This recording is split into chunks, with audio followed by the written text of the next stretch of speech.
Hello and welcome to New Junction. Right, now as you can see, there's been a tiny bit of progress over the warmer months. As you can see in the distance, my canopies, especially the front half, now have a plastic top. And also where we left off on the station progress, we see the bushes got to here.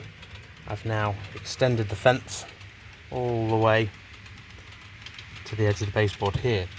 So if I pull you right back, you should see where we're going to fill this area into now. So in this video, I hope to tackle this area. I'm going to paint some of the track.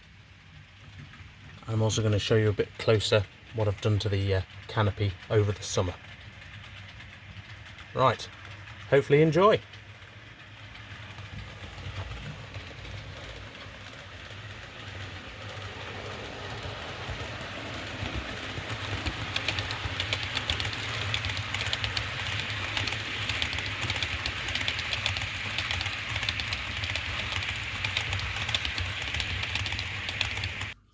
So taking you over to the actual canopy, I've had to tackle a number of issues over the summer.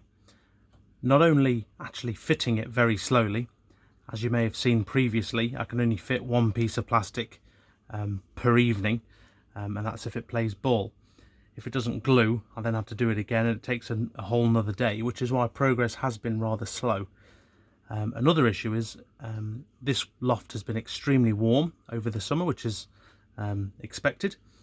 Now the frame underneath has been suffering ever so slightly, and some bits of glue dry out too much and it becomes brittle, so I've had to readdress the frame underneath. So hopefully now it's starting to get ever so slightly cooler. We're starting to win on the progress front.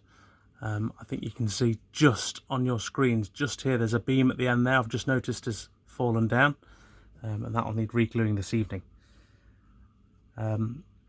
Yes, it's proving to be quite the task making this canopy, but it is having the desired effect. The plastic sheet is giving the girder sides the strength it needs, and hopefully once it's done, we'll be able to cover it over and hide all the imperfections, and it'll serve two purposes. One is to give the whole structure strength, which it's working, and the other will provide a nice window to see the track beneath the canopy. So progress is slow, but it is continuing, and for now I'm continuing attaching the plastic roofing to the remaining frames that go on the back half.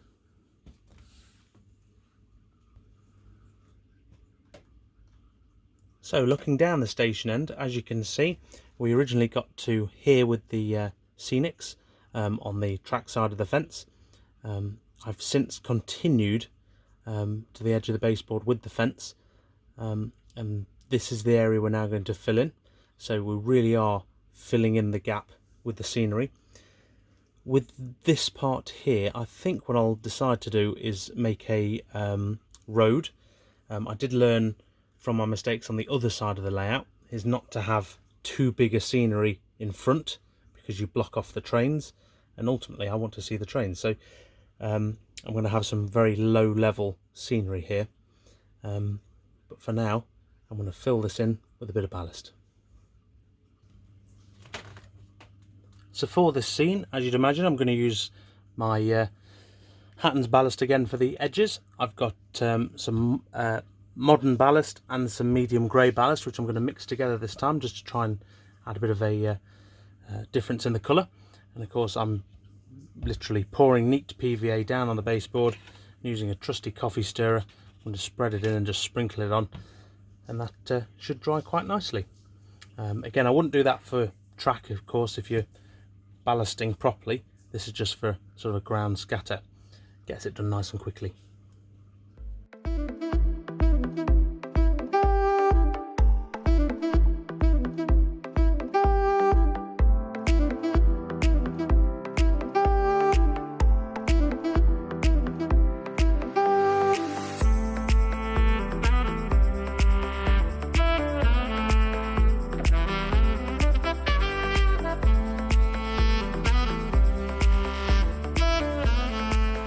go. As you can see, that's now filled in, and you can see the scenery is now really starting to pull in.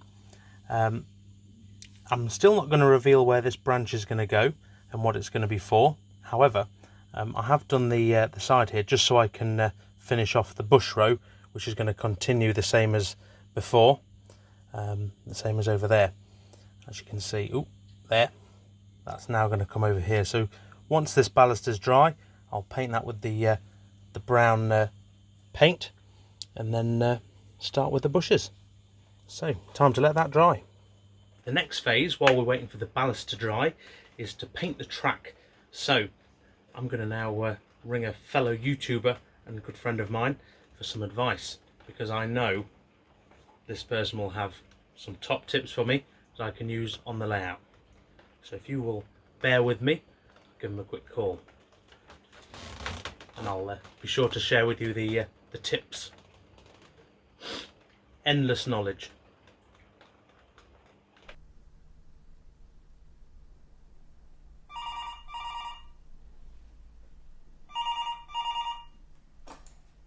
Hello? Look, not you again. I've told you, I'm not showing you how to weather track until you buy yourself an airbrush. God.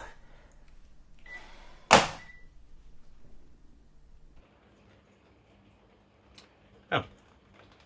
Can't have been in. I'll just continue myself.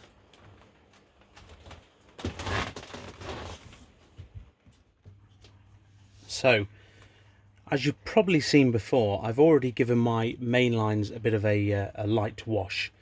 Now, this was literally with some sleeper grime mixed with water, and then brushed on just to the outside of the tracks, so the ballast is actually slightly brown in the middle. Now, what I intend to do now is a job I've been putting off for some time. It's actually to paint the sides of the rails. As you can see, I've done it here on these sidings. It does make a slight difference, and I think overall visually it will make a big difference. So what I'm going to use for this is the trusty pot of rail match, and this is the sleeper grime, which is number 2406, if I can see that properly. And as you can see, it comes in a lovely brown pot, and all I'll be using to put that on is a very fine brush. So time to get on with that.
So there we go.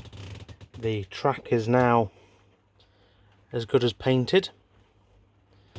What I've done is I've stopped just before where the canopy is, because next time it has to come off, I'll finish up the track. So as you can see, there's a lovely line here where it's dirty on one side, clean on the other. I will just say, on the long express points, I freely sort of painted the non-conductive sides of the blades on the switch points, whereas on the crossovers I've practically left the cross intact. Now this is just because I've had a few go faulty before and I don't want to risk it again, especially not bang smack in the middle of my junction. Right, I am now going to leave this to dry overnight along with the ballast, and then hopefully you'll join me again when it's all dry. So, see you in a minute.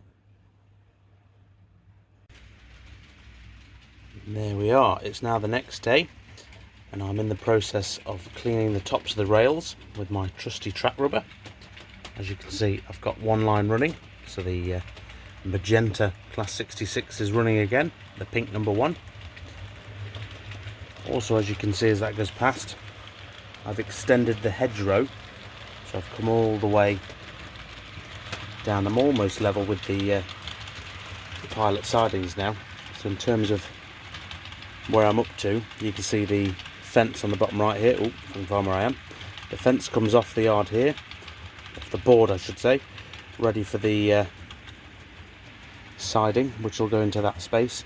It's just mess currently, and then the bridge will come over here and we'll hopefully be able to tie in all the scenery. But for now, this end is starting to look quite good, although I do need to remove some of the trains and the pilot sidings. Right, now that the hedgerow is dry, if I bring you around a bit, ooh, you'll see all my mess. You see it's created quite a corridor of track. What I'm just going to do now is add a few details down the side here, and then 1 or 2 speed signs. I think that should do nicely. So I've got myself a couple of things just to sort of decorate the hedgerow. The first of which is the blue water pipe kit from Scale Model Scenery. Now these just are a 3D printed plastic loop in effect. Now what I've done is I've taken those and I've just put a bit of dark wash over a couple of them, if you can see those. So what I'm going to do is stick them just at the line side, just to add a bit of detail, draw the eye, and lean them up against the fence. I've just got 3 of them. I'll leave one on the floor.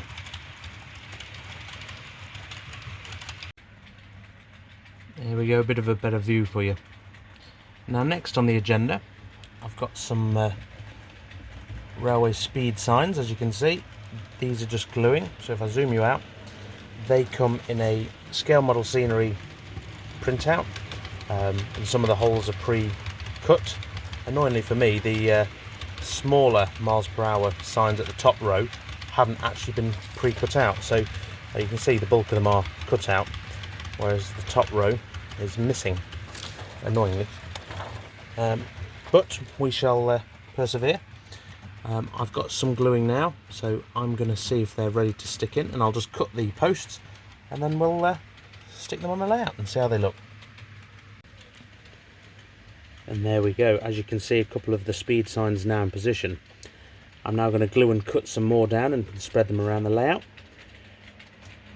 I'm also, while I've got the Class 66 going round on the 1 lane, I need to clean the railhead tops for the other 2 lanes, so that's a job for me now.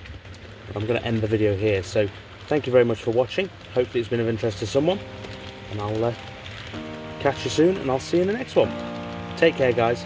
Bye.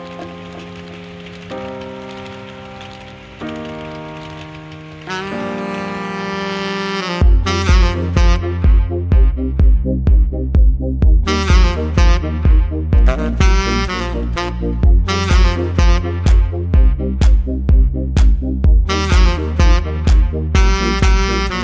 be right back.